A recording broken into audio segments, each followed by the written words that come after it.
So much of the idea with this podcast being called The Appetite is exploring kind of getting more out of life and asking for more in your relationship to yourself and to your body and to others. And in some ways, I think that it could be somewhat of an unnatural topic for people looking to explore issues of food, body, mental health even, to discuss forgiveness. But that's what we're doing today. And to me, it feels like a very important part of being close to oneself and also to have a healthy relationship with one's body.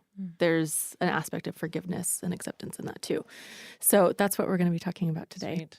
Yes. RODBT in particular has a lot to say about forgiveness and defining it. Lexi, do you feel open to kind of trying to define it with us? Sure. Yeah? Okay. We can all take part in this, but... Yeah, well, maybe I would first talk about why RODBT has a lot to say on forgiveness. And I would link it with over-control, because, of course, RODBT targets the emotional loneliness associated with over-control. And forgiveness may be more of a struggle for folks who are on the over-controlled side because they may struggle more with expressing their emotional experience or allowing their emotional experience to be out there, felt, and it may cause emotions to, person's over-controlled, hesitant temperament may cause emotions to go more underground and build into resentment and grudge holding and longer-term anger. And so that's where, when in RODBT, we're talking about forgiveness, because it's often that the person, sometimes a person is holding some long-term resentments and grudges towards themselves or others. And so particularly in an eating disorder setting or with people that are struggling with their bodies or internalizing things enough that they start just projecting everything onto their bodies, forgiveness would be probably a pretty natural place to start unlocking some of that stuff. Yeah. And one of the key parts of the forgiveness work in RODBT is acknowledging that a hurt has even happened. Right. Because part of forgiveness is we have to acknowledge that a grievance is held or we've been hurt.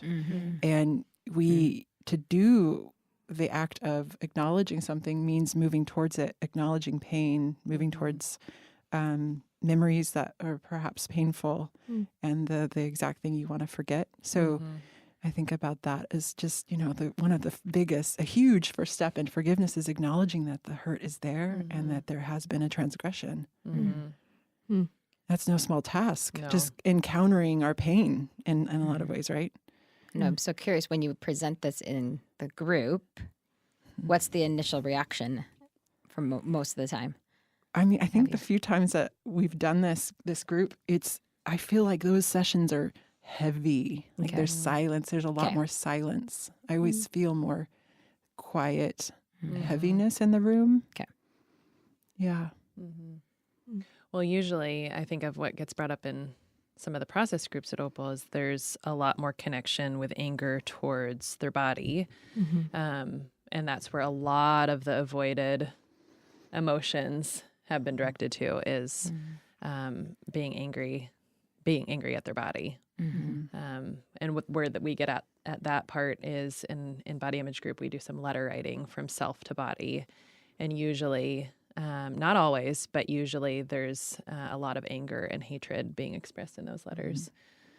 That often has, often it's so intense because they're not expressing anger to other people in their lives. That's what I was going to say is, if you weren't angry with your body, who would you be angry with? Exactly. Oh, I love that question. Yeah. Displaced anger. Yeah. At its finest. And that's common, Julie, to get at your question with that. The clients we work with, the tendency is there to be not a lot of anger expressed, right? So interpersonally, right? Towards self, there's a lot of anger, but interpersonally. So maybe more of the struggle of the forgiveness process is holding the other accountable. Yes. That's probably more of the struggle for our particular clients. Yeah. I know. I Letting think that, anger be there. yeah. Yeah, that's interesting because as a dietitian, I would say I hear a lot of the anger towards themselves, right? Of maybe a cycle they're in with food and the pattern they see happening with food, and then what to do with that if they wish it was different or wished it was different decades ago. I don't know, yesterday or a decade ago. So maybe I hear a lot more of that, right? The whole internal experience and how do they work on that versus all of it being about other people. And Right. Yeah. where is that? That's going to happen maybe more in therapy. Right. You get the more specifics of a food and body. Mm-hmm.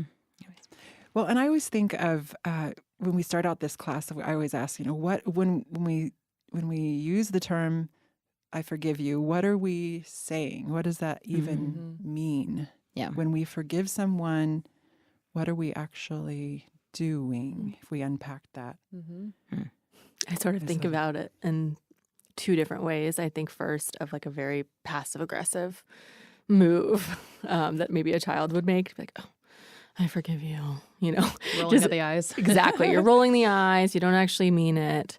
And it's a nice thing to say, essentially. You're supposed to say it. You're supposed to move forward. You're supposed to ask for forgiveness, and then you're supposed to receive it. And That's why I love my preschool because You didn't have to do that? No, my kids are at a preschool that the teachers do not make the child say, oh, interesting. "I'm sorry, I forgive you," because they're like, they actually are not there. Right. So we're not going to force them to do Right. it. Right. Anyway, I think that's fascinating Yeah. to wonder how many times we're just forced to say those words, but then they don't end up meaning anything. Right. Because that's pretty common in parenting. It's a pretty common thing to just, now you need to say, "I'm sorry."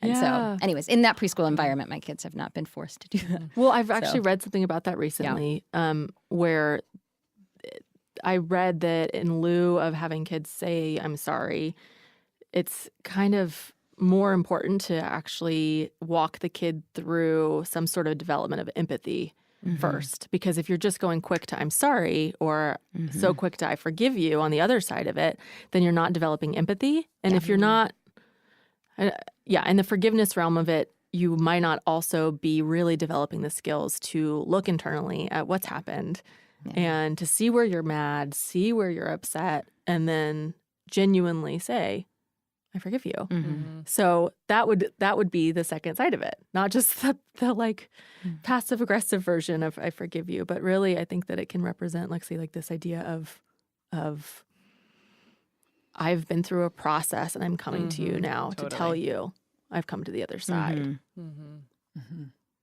Sometimes Of forgiveness. Of forgiveness, of my anger or of my grudge. Yeah. Yeah. Yeah. And I, a lot of times we don't have access to the other person, or maybe it's not safe to interact with them for whatever reason, or the process is your own and you want it to be no one else's. You don't want it to be the other person. So it is an amazing process when we can have the other person there and we can move through the whole process of forgiveness with someone and of understanding each other. And then there are times when that's just not going to be the case. And that's maybe a more rocky process of forgiveness. But one of the things we talk about in RO is that that forgiveness is for yourself. It's not for the other, and it can be done independent of other. So it's your own process. I think of the metaphors and things that people can do to do symbolism or action or something that can kind of move people into a place of forgiveness. Yeah. Right. Yep. We think of it as one of the greatest gifts you can give yourself. And there's a lot of times we feel like to not forgive someone is punishing them, and to hold that grudge or hold that resentment keeps them on the fire. And that's not true. It doesn't work. Right. Because most of the time you're punishing yourself. You're punishing yourself, You're really another person is okay. Yeah, they may not. I've tried that one. Really? Lots. It doesn't work. And then finally you're like, I'm sick and tired of holding this grudge, and it's not doing anything for the other person. Yeah. Doesn't work. Yeah. You're not. Yeah. Right. You're not. The other person is not maybe even aware that you're That's what I was hurt. gonna say. I mean, they may No. not even be aware that you're Yes. hurt. Yet you're, in your mind holding this grudge Yes. and this punishment of the other. Yes. So we've talked about like what is to forgive, but what is a grudge? Like, why do we do that? How does that function? Well, I'm in the middle of holding a grudge. I know pretty well. Do tell. Why I'm holding Is it. it towards me? No. Oh, no, Lexi. No. It's not you either, right Julie. now. Okay. And it's not you, Carter. Oh, thank God. Okay. No, It's one of you listeners. one of you out there. No, I'm a grudge holder in the sense, and it directly links to it is still difficult for me to openly express anger. It has kind of been a lifelong thing I've worked on, and I'm still working on it. So I would say that is directly connected to holding grudges, is because it's very difficult and scary for me to express anger. And part of my understanding of that is it wasn't there was not the modeling of it in my family of origin and the communities I've been in. So it's now, thanks to Julie and Lexi, I think they're better at it. So I'm learning a little bit from them. and I'm practicing it. But of course, with like my spouse, for example, he gets the brunt of my learning, and it's easy for me to hold grudges. But I'm working on expressing my anger more directly, and he wants me to. It's just hard for me. Yeah. It's really scary. Yep. I can understand that. To me, I imagine grudges, and I feel disconnected from them, honestly. When I'm really mad at someone, it takes me a while to even realize, because I'm more like, oh, no, it's fine, But I think about a grudge as kind of leaking out everywhere, except for to the person that it's toward, right? Yeah. That you're fuming, and maybe you're like making some snide comment to someone else, or just or that passive-aggressive comments, little zingers come out. Exactly. And that goes back to that over control idea, right? That there's Yeah. something about like, oh, I'll keep the control over how mad I am about this. Or I can decide when I'm talking about this now. And you don't ever give the control back into the relationship, or release the control back into the relationship. Right. I know I struggle personally. I've gotten better with expression of anger over the years. That I used to struggle more with difficulty accessing anger and easily moving towards empathy towards the other person and losing all track of my anger. Yeah.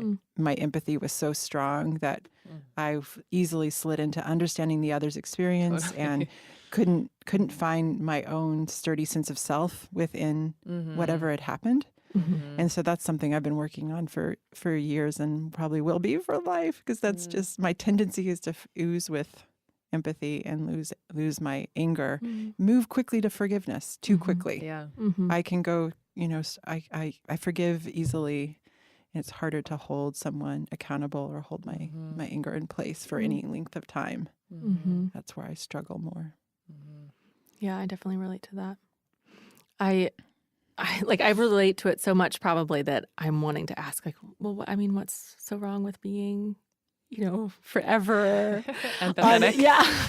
Isn't that the best quality you could have, to just be so empathetic all the time and so understanding? But I know too that doesn't actually work so well. Wouldn't it be nice if we were we had anger removed from our emotion? No, I'm kidding. If we weren't human, no. It's interesting because I'm hearing in that how there could be a loss of self in it. Right. I mean, that's just what I hear in that. It's just a continual sort of whittling away. If one is always going to be so other focused, that you only have those glimmers. And I would imagine that there are a lot of people listening that might really identify with that too. Yeah, of loss just of going, self. but I don't even know who I am in that. Then because sure, you might have like a very short, brief thought of reaction to something, and someone may not even use the word anger, right? But a reaction to something, and then kind of put it away with that empathy and other-centeredness. Right. And I think that goes back to our central question of what does this have to do with our bodies? What does this have to do with our relationships and our mental health?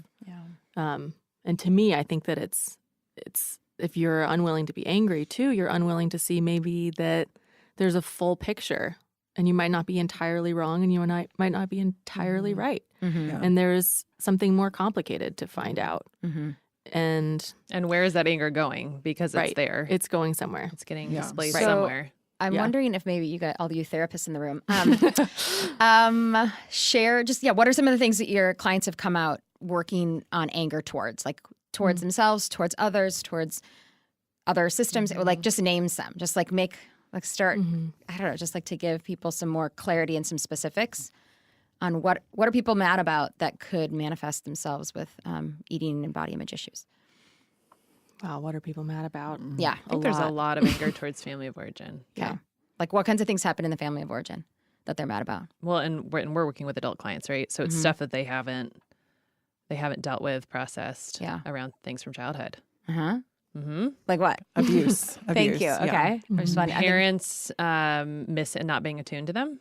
Okay. Parents being over-controlled, like over-controlling. Over-controlling. Yeah, controlling or smothering. And there's actually a lot of anger around not getting some space. Yeah. And so I think a lot of harm can be done in that too. Yeah. Or too much space emotionally. Yeah. Or Pull Not your- enough containment. Yeah, pull your boots up by your bootstraps and get over it. I'm thinking about kind of the idea of internalizing some sort of punishing voice from your life. So whether that's really overtly an emotionally abusive parent or a culture or who knows what. A coach. Exactly. An adult that's played a significant role in their life, a teacher, a coach. Right. And you've been So words said, but also like you're Relationship sort of and connection. ambivalent actually about, well, this was my caregiver. This was someone that was really incredibly important to me. I can't possibly be angry at them. right? And so you learn how to punish yourself instead. You you collude with that voice of punishment and start trying to punish yourself through over-exercise, through an eating disorder, through self-harm, through, I mean, God knows what. And part Underlying. of it is the black and white nature of over control, of just if not being able to see someone in gray, that there's parts that they're angry about and there's parts that they love and adore. Right. And to hold the complexity of having both is really difficult for our clients and for a lot of us. And so that's another reason it's very difficult to say I'm angry, because of the gray that that somehow that infers that the person's all bad. Yeah. Holding both anger and empathy Right. Right. at the same time. I also think, and we talk in RODBT about how forgiveness does not mean approval of what's happened. So I think a lot of times people think, if I forgive you, that means I'm saying it's okay. What's happened is okay. Totally. And you can forgive and lay claim to the event being absolutely not okay. Yeah. Right. Right. Yeah. You could also be mad at someone and know that doesn't mean that you don't love them. Right. Too, on the opposite side. Yeah. I guess I hear people bring a lot of anger towards things that are said, the way that food was talked about in their family, the way that appearance was given a lot of energy, maybe in different environments that they've been grown up in. And then it can kind of go broader, right? Like anger toward, that's where some of the advocate comes, like anger towards society or some of the systems that they've been a part of that contributing to the way that they believe about weight and food and body and size and like anger. That's where I love it when clients get into the anger around some of that stuff and start seeing things, to my opinion, more clearly about how things have been unjust around them and how things weren't treated with care and love. And Right. Usually that's an easier place to place anger because it isn't towards their loved one, where it's more complex. Like when we bring in articles from, random people that they don't know, and they can direct tons of anger towards the writer of this article because they don't know them. And so they can do a lot of projecting onto the writer because really they just need to release some anger. And a lot of anger towards self too. Wow. Yeah. I'm thinking about of anger towards the self. quote of a client in RO of like, I've done something that's unforgivable. That's so sad. And then unpack and like learning more about what she'd done. And it was absolutely, I mean, it was a hard experience for her, but as the listener, you're thinking that's absolutely forgivable. But the eating disorder serving the purpose of punishment. I know, like I don't get to eat. I don't get to need. I am going to punish myself for what I have done, for my transgressions, and it's a lifelong punishment cycle that the person might be in. I mean, that's what we're seeing more at Opal with our over-controlled clients, is that self punishment and lack of forgiveness of self, I'd say. Mm-hmm. There's also this feeling, in RO we talk about this, about how forgiveness does not mean opening yourself up to more hurt in the future. So a lot of people hold, I'm not going to forgive because that will protect me from future harm. And when we think about forgiveness from an RO perspective, we're saying you can forgive and protect yourself from future harm. And in fact, anger and frustration is going to be your best protector. If you just pay attention to your anger and frustration, you're gonna that's going to serve you quite well in terms of protection.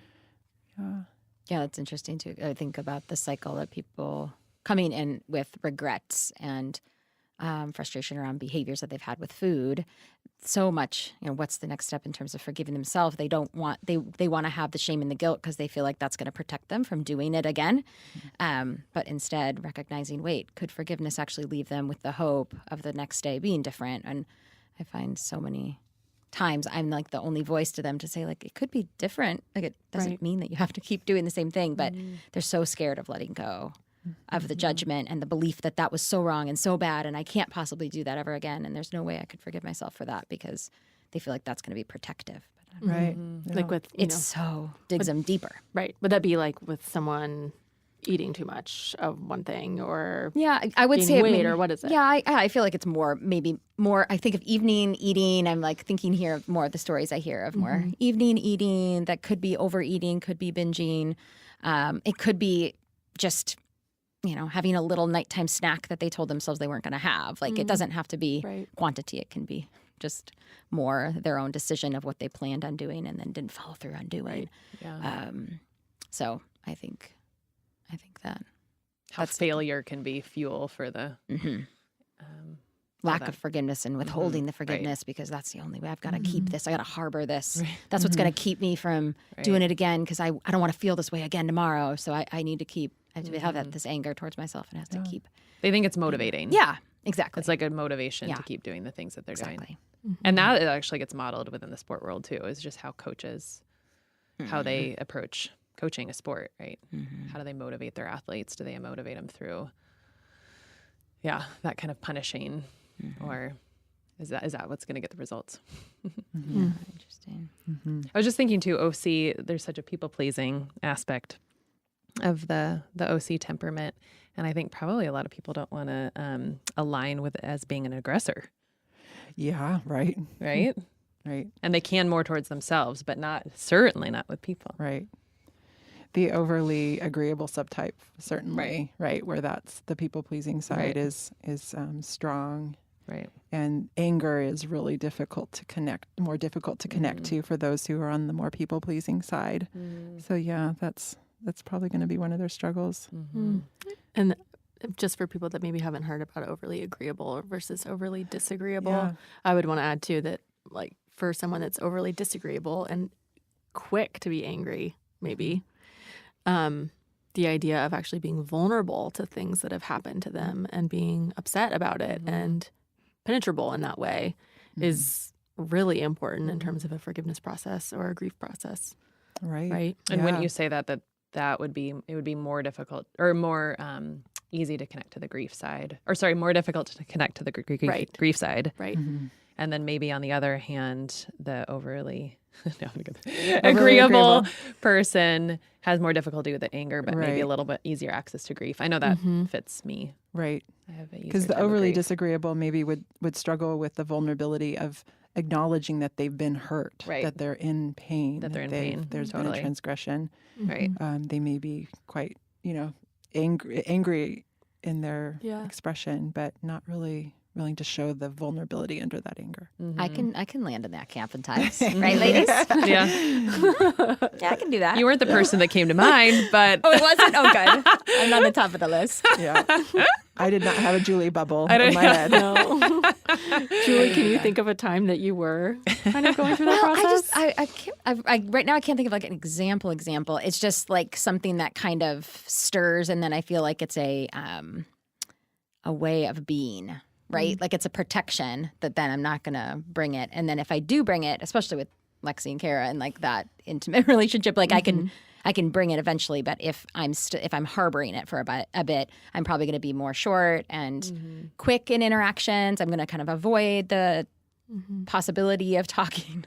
I don't know, like Possibility of talking. Wow. Yeah, well, I mean, not trying to maybe avoid the office or whatever. Versus their office doors open. Like other times, it'd be like, oh hi, you know. But I'm not. If I'm in that mode, I would say I get more. It's more internal, and then it can kind of go in a lot of different negative directions. But then it is probably a protection of like, oh, I can't stop right now to be vulnerable is what would be my sort of mode. I would You've say. got too much to do. Yeah, that feeling. yes, that feeling. So then it's like I don't have time for that. That's just more my And then my way. She's with two people that Are going to draw that out pretty quickly, and they're going to notice that. It's not going to go unnoticed. But I don't know if that's specific enough. But I think it's kind specific. of Yeah. Okay. There's a relational quality that like kind of brings you into a different process of having to feel more. Yeah, and I've grown in understanding that I'm going to have that feeling inside that has that like, okay, something needs to be talked about. I need to share that this was hurt, or I had this anger, or I'm frustrated by this thing. But it's harder to take the time to do it, right? In my mind. And it might not be it's the easiest thing to check off my list. It's not maybe the easiest thing to check off my list. It doesn't get on the list. It probably wouldn't even get on the list. The forgiveness. Right? Yeah. Yeah, be vulnerable with Lexi and Kara about what I felt in that moment. It doesn't get on the list, but it does end up happening. Yeah. What about for either of you? Are there times that you can think of that feel like there was particularly like an opportunity where you were struggling through the grief or forgiveness process and it wound up actually being something that was connecting or something that brought you into a different part of yourself or something like that? Yeah. I see some nodding, Lexi. Well, I mean, Julie, as you were talking through your experience, I mean, I think Julie and we've been through stuff. Yeah. Yep, we have. Yeah. Through stuff. Yep. Stuff. It's true. Okay. And I feel I'm like watching that. I'm okay. We can talk about it. Like sweat a little bit. Yeah. No, I think Yeah. Julie and I have been through some hard times, you know, and so Kara and I too, and the three of us. But I guess as we were talking about this and going through, Julie and I went through a process recently, you know, and I feel a lot of forgiveness around forgiveness of myself. I feel like I'm in a different place than I was a few months ago with you and our relationship. So anyway, I think I just feel like it is in itself like a forgiveness process that we've been through. If I really think about these principles and what's happened. Yeah, for sure. Yeah. Because we had a lot of stuff. Yeah. All that stuff. You don't need to hear all the details for everybody. Yeah. But it's true. And it was like a thing that it required the pursuing of it is what I would say. Is like continuing to name it and continuing to say, I think that's still in the room. I think something's happening still. Like, I think let's get back. And it was having to kind of talk through even like some certain moments multiple different times at different times. Like, I would say is like coming back to similar meetings multiple times to then be able to talk through the details. I think we're having some construction noises. Is that what's happening, ladies, in this podcast? Construction noises. Yes. Okay. So if the listeners are listening, there's definitely some construction happening. We are in Seattle, Washington. There's a lot of growth and development happening. Or earthquakes coming. I was hoping it wasn't an earthquake. I don't know. Wait, why did we just pop out of vulnerability? That was the perfect opportunity to talk about that. But you know what, Julie? What I think we are so lucky to have that maybe a lot of listeners and a lot of us don't always have is we were willing to engage in the conversation. You didn't avoid it. I mean, I'm so grateful for that. In a lot of relationships, you don't have access to the person. The person isn't willing to sit in the muck of difficulty like that and work through a process. So you're on your own, you know, trying to work through your own emotion, and you don't have the privilege of getting to sit and really sit through a process with somebody. That's true. It's really that, you know, the RO idea of conflict can be intimacy enhancing. Yes, right. We have definitely seen that to be true. Yeah. I would say that's definitely true. Yeah. Yes. Oh, man. Yeah. I was just thinking of rehashing. I don't want to go. Okay. So hard. Kara, were you thinking of anything in particular? Well, my brain was a little bit more towards Julie and Lexi with that question. Was that what you were thinking of when you were kind of looking at me? Well, I You were was thinking of Julie and I? Yeah, and and I was thinking also about a couple of times when Lexi said, "Are you mad at me? Are you mad?" and trying to kind of get to see if I had anger. And just us trying to explore that a little bit together. I'm like, I don't think I'm mad, but maybe I'm mad. I don't know. And she's doing it in such a kind way. I know that's also pretty unique, but Yeah. it's such a toughie. And I'm committing to it. I want to commit to understanding that better. And I think of, Lexi's like, she's kind of tried to draw it out of me at times of, you seem mad. Are you mad? But also just reflecting on what the process between the two of them and being able to witness that and be a part of it and really be inspired and by the bravery and then feeling the connection and the closeness by what you guys were willing to do with each other. It's interesting how much we're moving back to the emotion of anger as we talk about forgiveness. I know, Isn't that is. interesting? Yeah. I think it's really a key part of forgiveness. talking Maybe about anger. Yeah. is letting yourself feel the feels of whatever it is that happened, right? Yeah. I actually was at a friend's house for dinner last night. And I don't even know how, this is ironic, but I don't know how it came up, but she said something to me like, I don't know if I've seen you get angry. And it was somehow involved in our dinner party. I don't know how we got there, you guys. I don't know how we got there, but I'm like, well, yeah, I mean, it's not the easiest for me to express. I'm not sure. And then I've known her since childhood. So I was like, what was it like to be friends with me growing up and not seeing that I was angry? And there's more to understand. I don't know, but I feel like I'm a little bit in an unknown around some of that anger piece and then how that has impacted relationships. Because the other emotions that could come that then would lead somebody towards desiring forgiveness would be sadness for sure, right? I mean, I think of I guess, yeah. I'm thinking about loss. stuckness. I'm just being stuck. In particular, and that's, I think, an interesting part of this idea about forgiveness is that I think sometimes it's a really obvious thing that needs to happen. And there's clearly some sort of issue or conflict.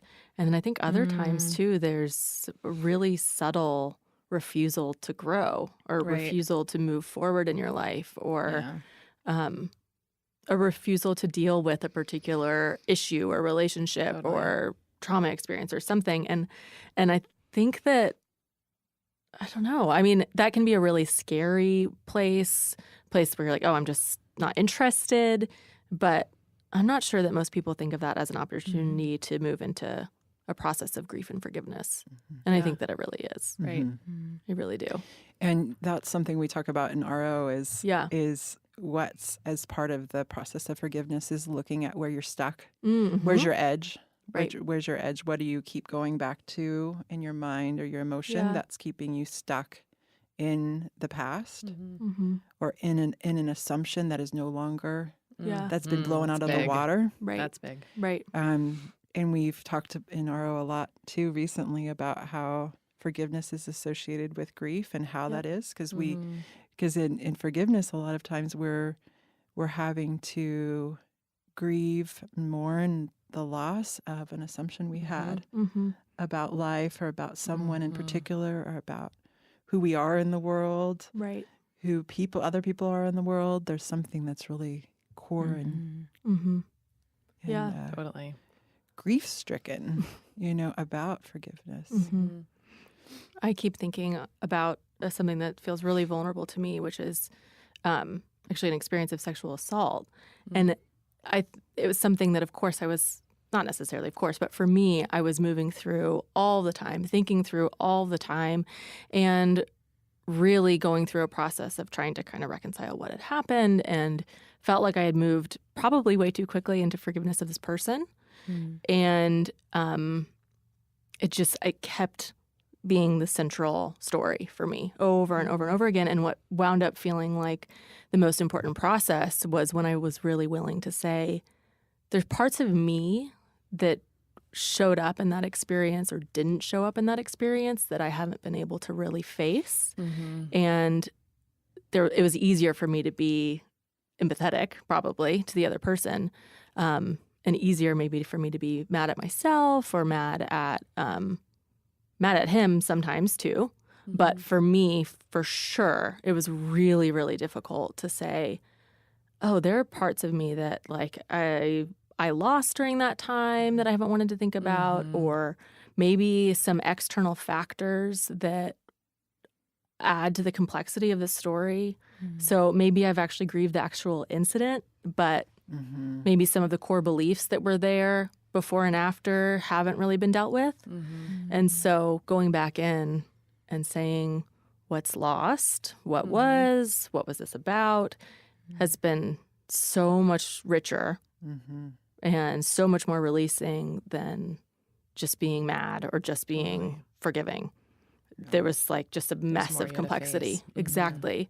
And some beauty too. That was the cool thing. Some places where I actually got to see like, oh, there's a lot of strength there, or there was a lot of wisdom here. And to me, that feels like one of the best things about thinking about forgiveness and the grief process is that you are so scared of facing one thing and you think that it's going to maybe be the end of you. But then on the other side of it, there's so much wisdom or beauty that you find, and then a new opening and a new version of yourself potentially, or a new version of a relationship like you guys talked about. I love that. I do too. Thanks. Yeah, for sure. Sounds like a self-inquiry process, right? Where you just learned from where your emotions were taking you and your dysregulation took you. Right.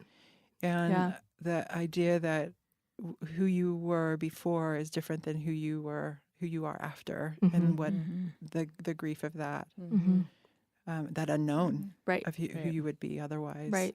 And I think we want to stay stuck. Yeah. That was another thing that I was thinking about when we were talking about this podcast and doing this topic, is I think there's an inclination for us to stay the same, or to keep a story the same in our lives, or to keep a person the same. And that doesn't work. We're refusing to live into more. Yeah. Right. I mean, I think it's uncomfortable. People want to stay comfortable. They'd rather prefer to stay with the familiar, even if it's somewhat harmful, because it can be really scary to dive into the unknown. Right. Right. Yeah. I mean, I was thinking when you were talking about just the acceptance of what is and facing what is, going a little bit, I mean, in growing and learning what is. But I think a lot of times people are so afraid to bear grief that if I work hard enough, I can make blank happen. Like I'm just going to keep working at it, work, and not kind of pausing, facing what they're afraid to face. Yeah. Yeah. You can just fix something.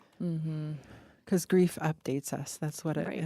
effectively does, right? Totally. It tells us that something's happened, and life is not what it was in whatever way, and helps us live into the today.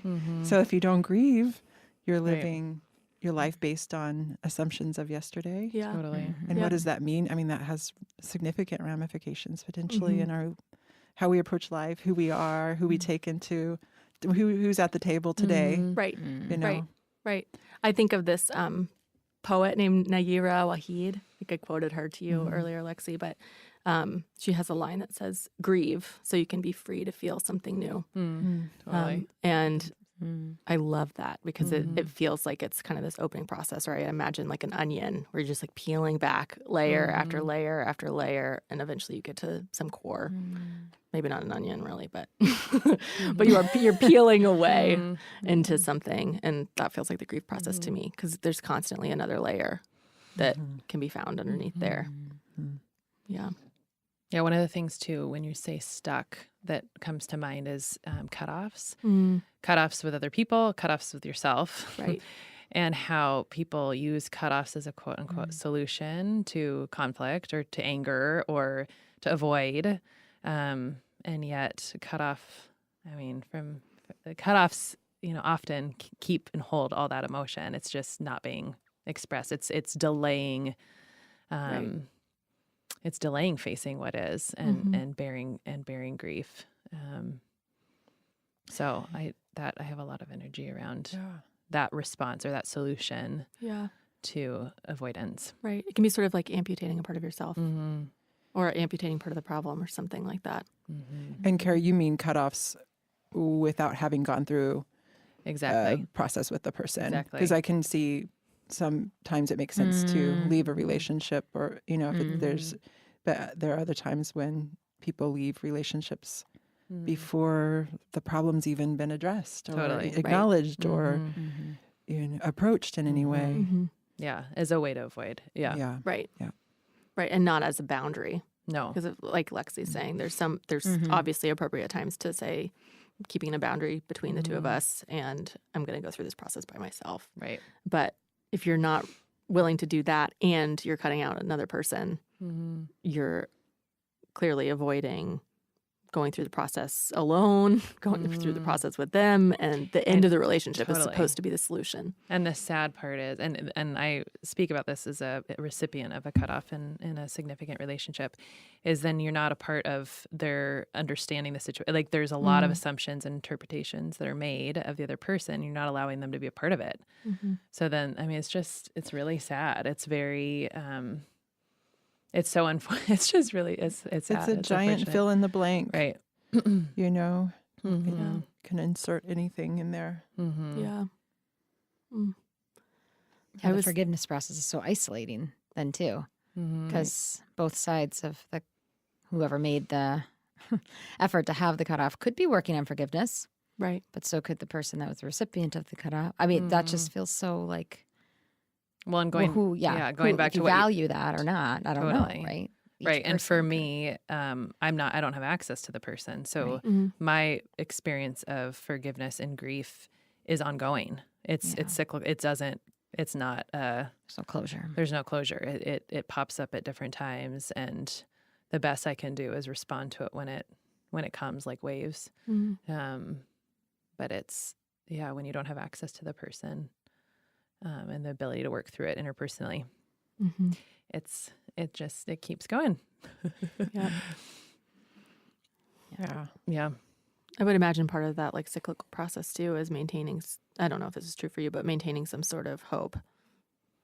I don't know if you have any in this particular scenario, but you go through a process of kind of letting something go, but it's not really closed yet. Yeah. And so you can kind of I'm letting myself stay attached, right? Like exactly. there's I do care, and there is still love. And so within that, if you allow yourself to stay connected and attached, then your grief is right there next to it. Right. Because then you can feel the pain. Yeah. Right. Kara, have you forgiven this person? I mean, I think it's one of those, again, cyclical things. I think that I would say that by the nature of me being able to feel the grief, I'm allowing myself space for forgiveness, that there is forgiveness within the relationship. There's anger too. I feel like I just go through the stages of grief. I pop in and out of them with anger and bargaining and, what's the other, depression and acceptance. It just goes, I can see myself in different stages. But I would say, I think you asked, how can we, what do we get out of going through that process, or how does that make life fuller or something? I can't remember what he asked, Carter. But, something like that. Yeah. But I would say that because I haven't let myself stay stuck, I certainly can see the ways that it's developed me as a person and created more empathy, and I can see some of the blessings it's been, even though I would never I wouldn't wish this on myself, but I can see some of the fruit of it. Especially in terms of letting go of control. Right. Like one of the things that comes to my mind is the serenity prayer and all this conversation of, God grant me the, how does it go? God grant me the serenity to accept the things I cannot change, courage to change the things I can, and the wisdom to know the difference. And I think this kind of experience makes me think about what are the things I can do, what are the ways I can change, and what really I can't. And I think that was the fight I was working with is I can make this change. I can make it happen. I can reconcile, but I can't, I don't have 100% control over that. Right.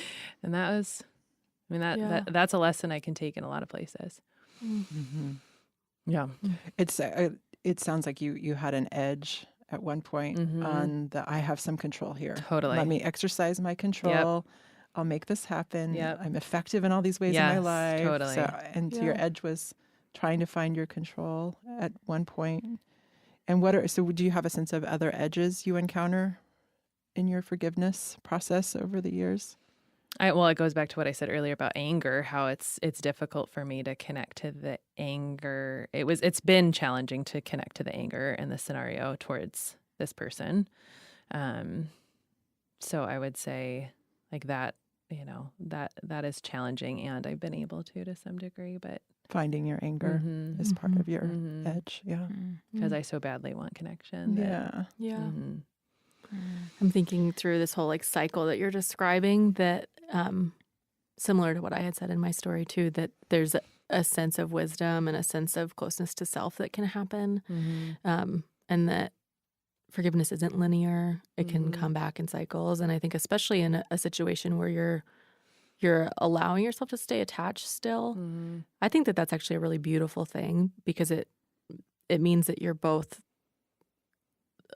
still maintaining desire, which would be maybe the key, the key hope, the core hope for this relationship in the best case scenario, and yet also dealing with the reality and all of the anger and all the sadness and all the depression that might come with that. And then returning again to, okay, now that I've expressed all of that, even only to myself, I wish it were still this way. And to me, that is a process of hope too. It's like you go through all this muck and kind of get to that gem still somehow. And I think that is horrible sometimes to find out that, God, I still love this person a lot. It's interesting too to see other people around me just be angry on my behalf and like, why do you even care anymore? Like, let that person go, right? So it's been interesting to watch people around me too relate to the circumstance. Right. And that hope can actually be really honoring of self rather than, the anger is honoring of self, but I think so is the hope to be able to say, yeah, I'm pissed about this and I want something else too. And I'm going to just let that be the case still, even if it's not true, even if it can't happen yet. Totally. Yeah. I sit here pretty quiet because I am scared is kind of how I feel right now. And I would wonder where that fits into forgiveness because I don't want to say anything could get in the way of there being reconciliation or forgiveness in this relationship that Kara's talking about. So I'm just feeling scared. And as Kara keeps talking, I'm like, okay, she's still talking about this. But then I am like, I'm sure that there's a lot of being scared too that happens in the cycle of forgiveness, even though I'm not in that, like I've been around a lot of anger around this particular scenario. A lot of sadness, a lot of compassion, a lot of problem solving. But I'm just attuned to my being scared. And I wonder how much people don't move towards forgiveness or consider forgiveness because of being scared. I don't know. I think that's a really important question. I think it's probably a lot. Yeah. It involves a lot of risk, I'd say. Yep. And a lot of feelings. I mean, you're allowing yourself a lot of feelings. I felt a lot. A lot of feelings. There's a lot of feelings. A lot of risk, a lot of feelings, and then also a lot of change, right? We talked about that earlier. There's a lot of change that happens, I think, when you're considering forgiveness. And that can be terrifying. It can mean letting something go that you're not really ready to let go of, or realizing that a situation was not as you thought. And that's sometimes way worse sometimes to people to realize like, oh, this person really did this. That really was not okay. And then to move on with that new information, like you were saying earlier, Lexi, and get an updated version of life as you knew it Yeah. is not something everyone wants to do. Yeah. Yeah. Well, it reminds me of Maya Angelou talked about unpacking the word forgiveness. So to give for. And so it just brings up the idea of why would we forgive? I think that's a driving question of this conversation. Why would we? Well, I guess I connect up with just wanting to take care of myself and not wanting to live in the muck of something that's happened. Yeah. That I have no control over. What's done is, what happened is what's happened. I don't know if I want to live there. So just connecting up with that idea of we do it for ourselves, to take care of ourselves. We're not doing it for the other. I think that's one of the key ideas here, isn't it? Yeah. I'm thinking, and it feels a little bit non sequitur at this point, but I'm thinking about relationship to one's body, particularly through that lens, that if we're so punishing of our bodies and we can't forgive ourselves for having a little extra fat or something, then we can't ever be embodied really in a kind way. We can't really ever enjoy ourselves, enjoy our bodies, enjoy our lives entirely if we're constantly refusing some process of forgiveness of self for the way that we look even or what we ate or whatnot. You have to go through a similar process to say, you know what, it's okay. I don't totally like this part of my body. It's what it looks like though. And it might always look like that, or it might always keep changing. Who knows? But the only way to be kind and continue to take care of myself would be to, instead of punish myself and try and change my body, would really be to say, okay, this is what it is. I'm mad about that.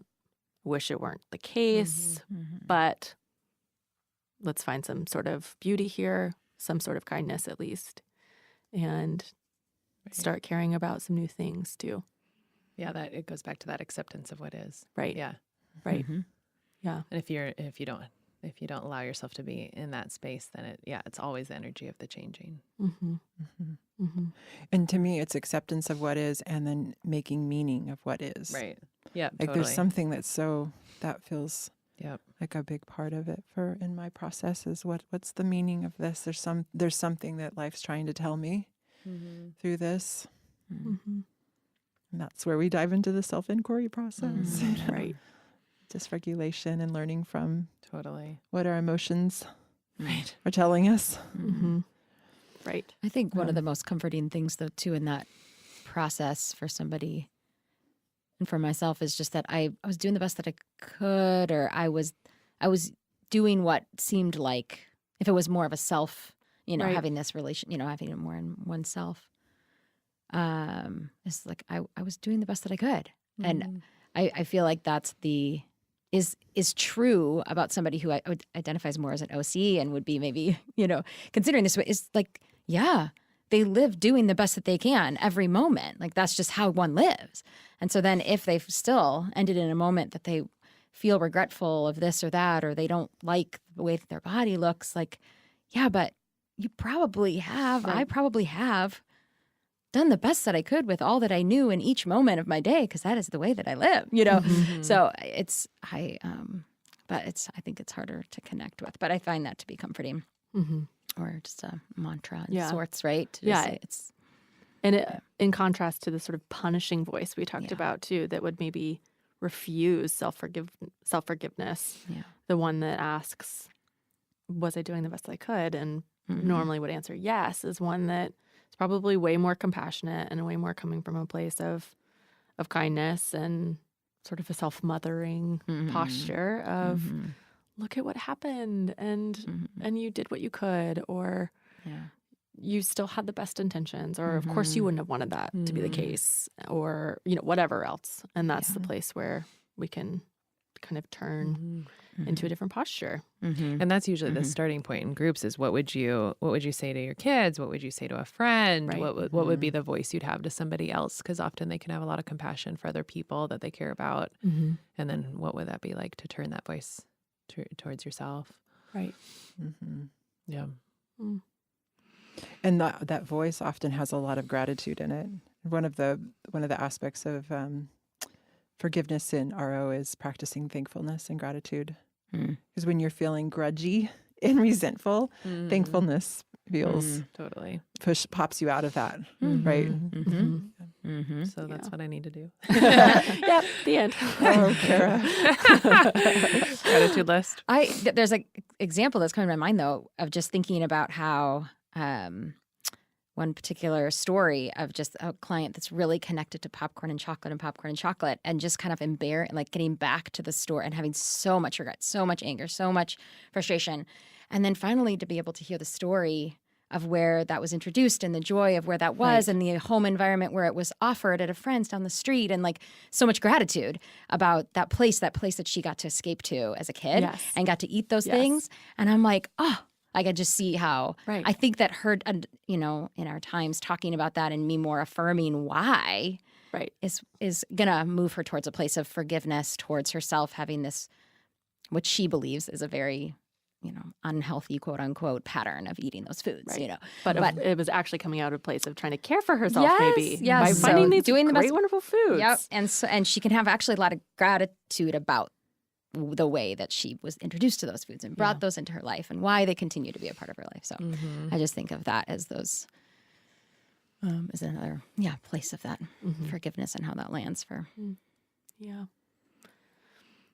Well, I feel like we should end here. This is like such a sort of solemn, sacred, lovely topic, all three at once. It feels like we've definitely slowed down. We were giggling a ton at first. It's continued, but it definitely is one that feels like an entrance point into some really sacred places to me. Yeah. Thanks.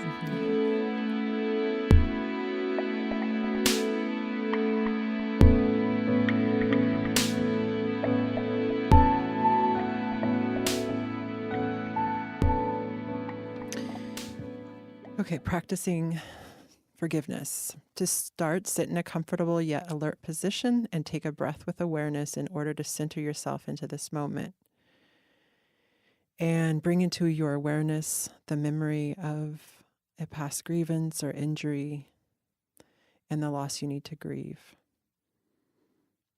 And now silently repeat after me. I recognize that to forgive and reclaim my life, I must first grieve my loss of my expectations or beliefs about the world, myself, or other people. For today's practice, I need to grieve the loss of my expectations. By grieving this loss, I'm learning to recognize that I cannot avoid the pain of this past injury. It is not something that I can ignore, deny, or pretend never happened, as this only creates more suffering. My sadness helps me recognize that the world is not always as I expect it to be. By allowing myself to experience the sadness of my loss without getting down on myself, falling apart, or blaming others, I take the first step toward forgiveness and genuine healing. I recognize that forgiveness is freely chosen, and so, with full awareness, I freely choose to forgive. I forgive you.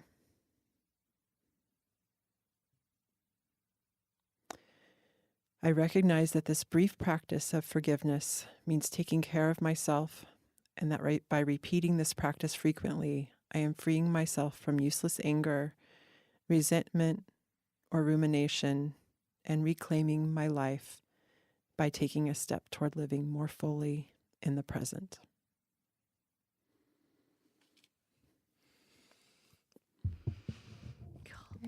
And that's Dr. Lynch's grief script. Forgiveness script. It's a forgiveness script.